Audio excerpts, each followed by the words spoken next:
Trump to sign big beautiful bill in July 4th ceremony at the White House, guys. This is absolutely huge. Absolutely huge. All right, we're gonna dive in real quick, get in the nitty gritty of exactly some of the fear mongering that was going on when it comes to this bill. But this is actually the best thing that could have happened when it comes to economic growth and really locking in the tax cuts for not just the big corporations and the business owners, but this is going to lock in the tax cuts for the low and middle class as well, which is absolutely huge. So we're going to dive right into it. But welcome to Getting to the Facts. I'm your host, Andrew Curiel. Make sure you like the video, subscribe to the channel if you haven't already, guys. You know the motto. But let's dive right into it and see what we got here. Let's see. Let's read this article.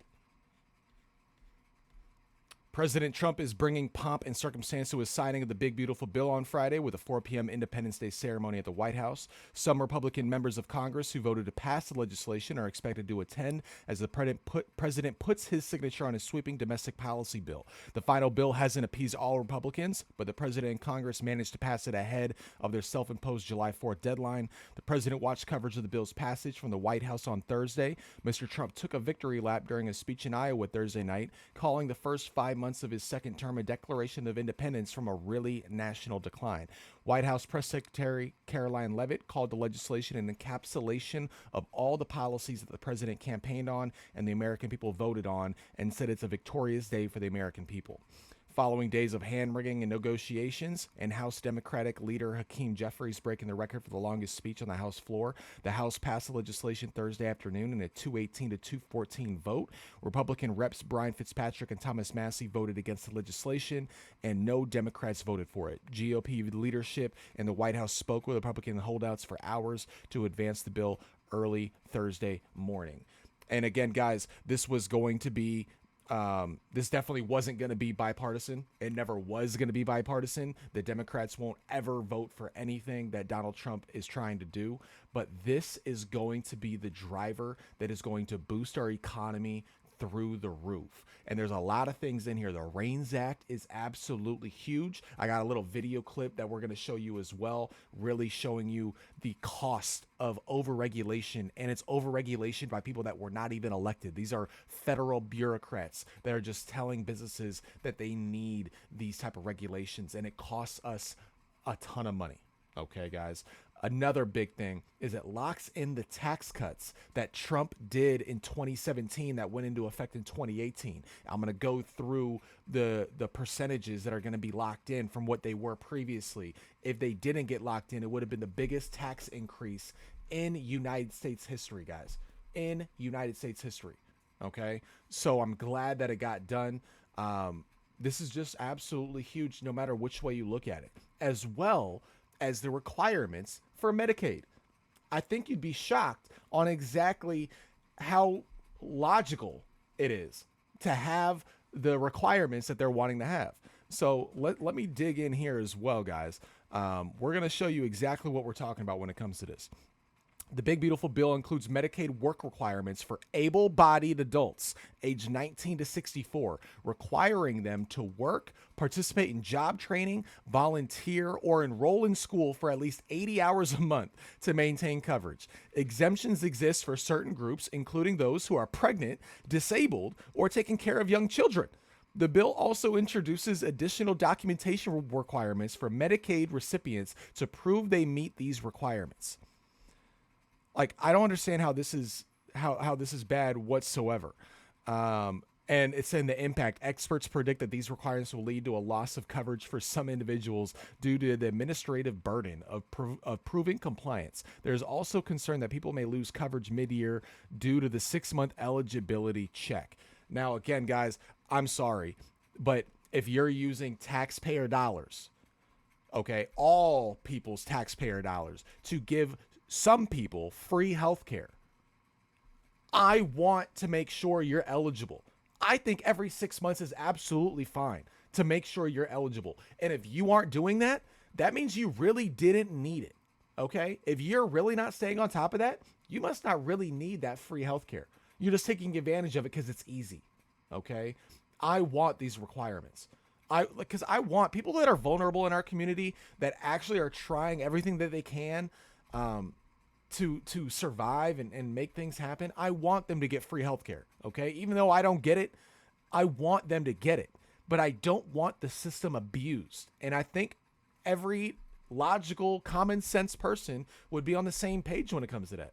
Nobody wants the system to be abused. Like, welfare gets abused out the ass. And I'm sorry, but it just is. Like, when you get EBT, you shouldn't be able to buy lobster. You shouldn't be able to buy Flamin' Hot Cheetos and soda. You know what I mean? Like, it gets abused all over the place. So for having these requirements, I think it's absolutely normal.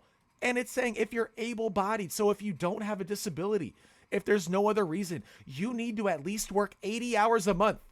A month. We're not talking every 2 weeks. Like, how reasonable is that? That's as reasonable as it gets, guys. You know what I mean? Like, it's crazy how people are arguing that that is bad. If people are not getting Medicaid because they don't fit that criteria, you don't deserve that coverage that is paid for by every hardworking American who's paying taxes. It just doesn't make sense. It doesn't make sense. Okay. So this isn't kicking anybody off that actually qualifies and actually needs it, that isn't trying to game the system. And I'm completely fine with that. You know what I mean? So let me get over here. We're going to take a look too. I got this other article that really breaks down how California especially was taking advantage of everything when it comes to Medicaid and giving it to illegal immigrants. Absolutely crazy, guys. So let me see here. All right. The One Big Beautiful Bill includes a consequential reform eliminating the ability of states to abuse a financial loophole and give illegal immigrants Medicaid. This loophole allows states to cover the cost of enrolling illegal immigrants on Medicaid using federal taxpayer dollars.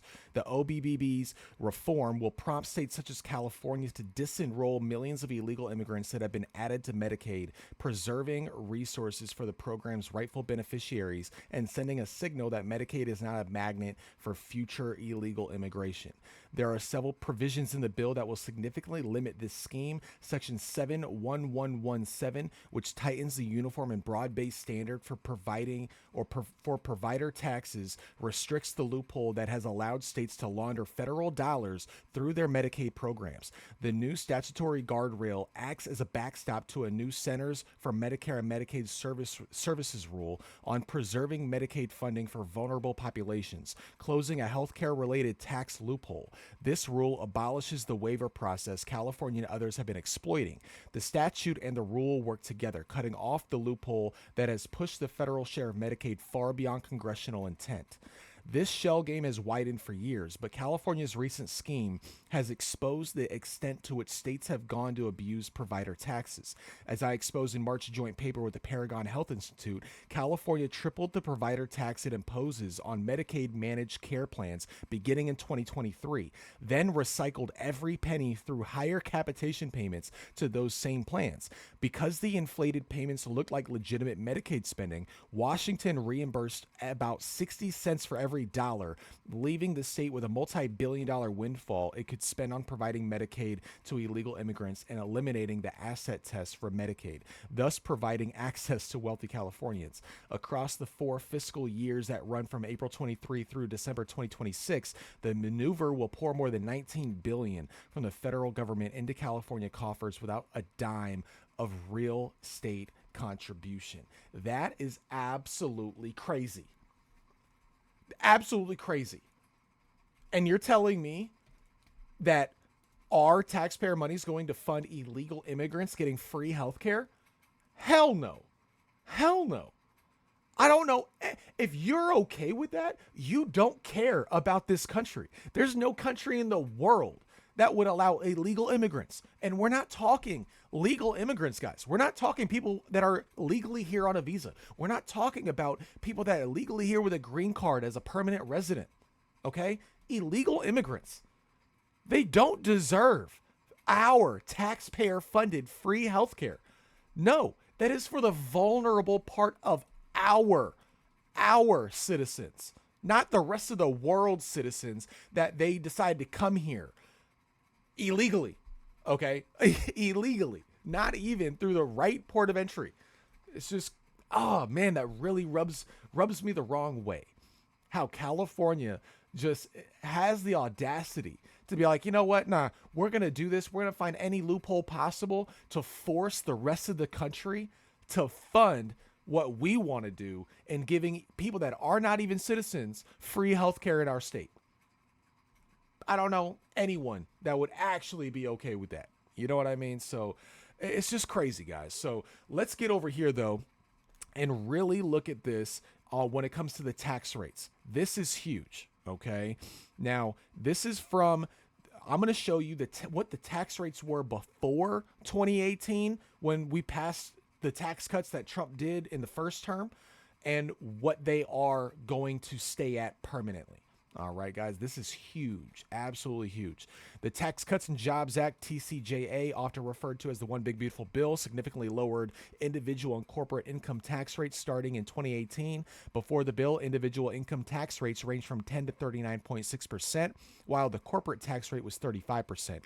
The TCJA reduced the top individual rate to 37% and the corporate rate to 21%. If the bill had not passed, these pre-2017 rates would have largely remained in place. Now let's look at this, guys. Okay, so the individual income tax rates had 7 brackets: 10, 15, 25, 28, 33, 35, and 39.6. Under the TCJA, the number of brackets remained the same, but the rates were lowered to 10, 10, 10, because it stayed the same, from 15 down to 12, from 25 down to 22, from 28 down to 24, from 33 down to 32, 35 stayed at 35, and from 39.6 to 37. Also, the corporate tax rate was permanently lowered to 21%. And the reason why this is huge is not only is it good for the middle to low class workers that pay taxes. Our rates are staying low. They're how they should. It's crazy how they were even where they were before Trump passed his tax cuts in 2017 that went into effect in 2018. But also, it helps business owners, okay? And I'm tired of this tax the rich bullshit. The tax the rich thing is absolutely asinine. They pay 40%. The top 1% pays 40% of all federal income tax into this country. I bet you the average person who complains about the rich people didn't know that. They're just upset because what keeps getting thrown at them is the percentage, that they don't pay a high enough percentage. I don't care what the percentage is. When you're making 100 million, billions of dollars, the amount of money you're paying in taxes is more money than someone who's making $50,000 to $100,000 would pay in their lifetime. Like 10 times over, okay? It's crazy how we are so worried about the percent and not the dollar amount. I want people that make a lot of money to be incentivized to make a lot of money, because what that entails is that they are risking their assets to open up more businesses and to expand their businesses. Okay? It costs money. It costs money to make jobs in the economy. Without rich people, you don't have an economy. You don't have businesses being created. Okay, I know the middle class workers and small business owners make up the majority of our economy, but it's a big risk. People that make millions of dollars, they didn't just have millions of dollars. The vast majority did not just have millions of dollars. They started at a very low end. So this is good all the way around. We need job growth, and rich people create jobs. So we need to incentivize people to come here and to create more in this country and not outsource it to other countries. You know what I mean, guys? It just makes sense to me, but I'm very logical and common sense oriented when it comes to this. All right. But one other thing is when it comes to the REINS Act, we're going to go right into this. I got a little clip that we can show you real quick that really kind of gives you a brief summary of what the REINS Act will do and why it's so beneficial for our economy. And I think this is one of the things I'm most excited about, other than the tax cuts being permanent. All right, so let's get right over here. I'll show you this.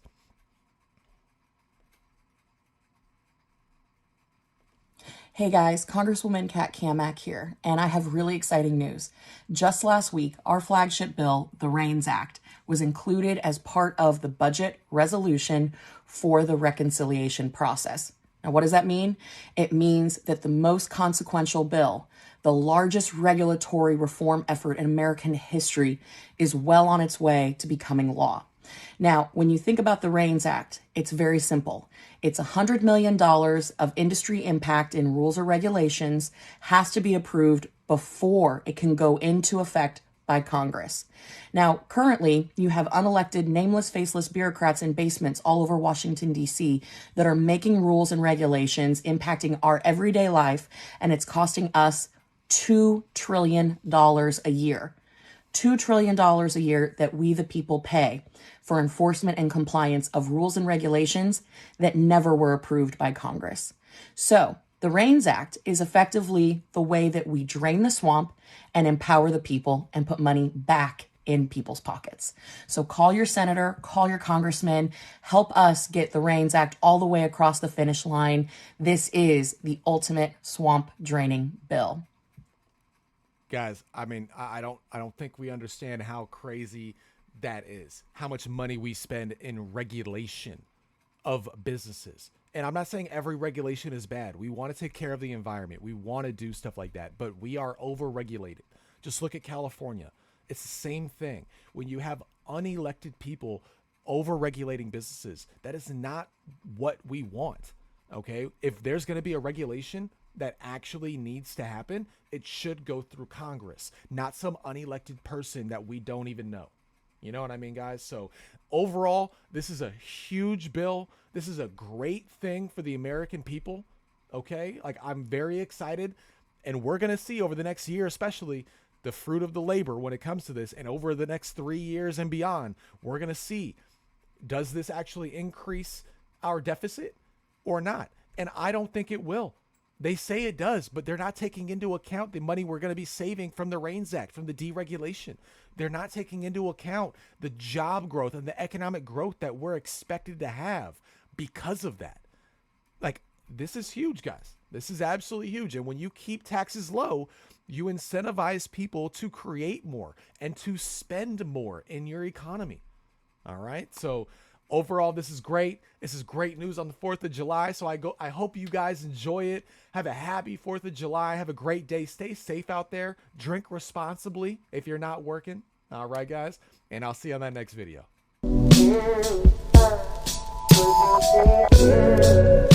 Yeah.